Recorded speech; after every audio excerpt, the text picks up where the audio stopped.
Ladies and gentlemen, boys and girls, nerdlings of all ages, welcome to game number 2 here in the first best of 3 of the final part of Day 1's group stage here at DreamHack Summer 2013. I'm JoRoSaR. With me is Maddles and spawning in the bottom left-hand corner of the map as the green Zerg player.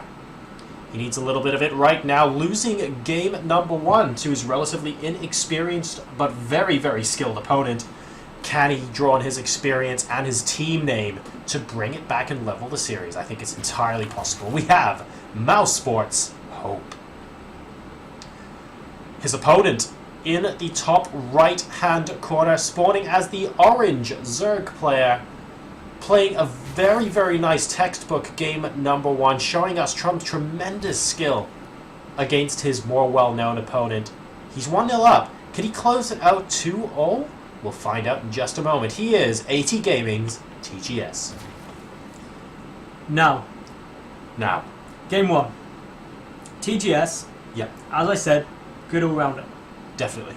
No point did he look weak. No point did he look, aside from he was winning, exceptionally strong. There wasn't like, that is the moment of the game he wants to get to, that he wants to win there. There also wasn't the point that he was like, if I kill him there, I can potentially win the game easy peasy. Now that's difficult for Hope, because Hope's got to sit back and say, hang on, where do I want to try and win this game to? Take it to the ace match. Do I want to go for the early aggression? Do I want to take it to the later stages? Well, in game number 1 he tried for the early aggression. He went for a lot of Zerglings and Banelings, and TGS was just like, nah, I'm not going to die. Went to the later stages. More Mutalisk. The Mutalisk flocks were fairly even, but TGS just had that slight advantage, and that is a horrible spot to be in.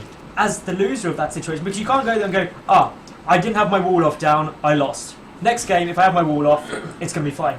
He's now sat there thinking, I played pretty well. He was just slightly better. It's right.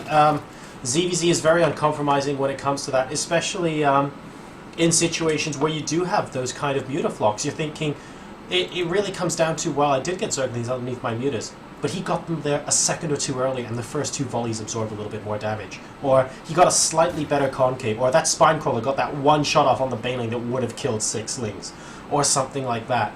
Very, very small thing can make a very, very large difference in ZVZ, more than any other matchup. Small differences can definitely make a huge difference in PvP as well, but you see them over the long term. You see battles slowly peter out to one side winning, as opposed to one Baneling, one hit, boom, there's your advantage. And ZVZ is so delicately balanced like that. It's volatile. Yeah, that you really need to be on top of your game at all times. And as we saw in game number 1, even when you are on top of your game, and Hope was on top of his game, not only is that insufficient, you still have to be faster than the other person as well to pull it off. There's just the skill ceiling for execution is so high in ZVZ. And the thing is, ZVZ is so micro-intensive. It's not just the Zergling Baneling plays that most people think about. It's also the Muta on Muta plays, because as you said, getting the first volley off in a mutual engagement can make the difference. Now, this queen is going to go for a little bit of pain. Mean queen. Mean queen. Run. Overlords don't run, they float. They float. Hey! Lucky Overlord. Lucky Overlord. Ooh. Hope getting Zerglings. Lots of them. TGS getting even more. Banelings coming in, JoRoSaR. Oh dear, and here we go. Looks like a restart of game number 1. And, well, this is like the world's slowest car chase right here. I wonder if we're going to see a queen waddle out into the middle of the map to pick this off. It doesn't look like it at the moment. TGS, a lot of Lings coming in towards Hope's base, and 4 Banelings are going to waddle over, and Hope's going to see this and send a couple of individual Zerglings here. And, oh, that was a really nice trade for Hope, but now the Zerglings from TGS are going to be coming in once again.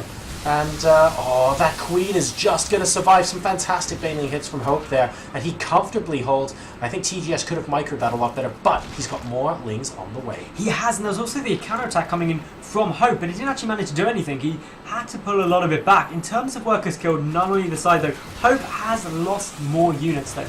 That's the important thing. The Banelings for TGS doing really nicely. This is a switch up in strategy for him, being a lot more aggressive.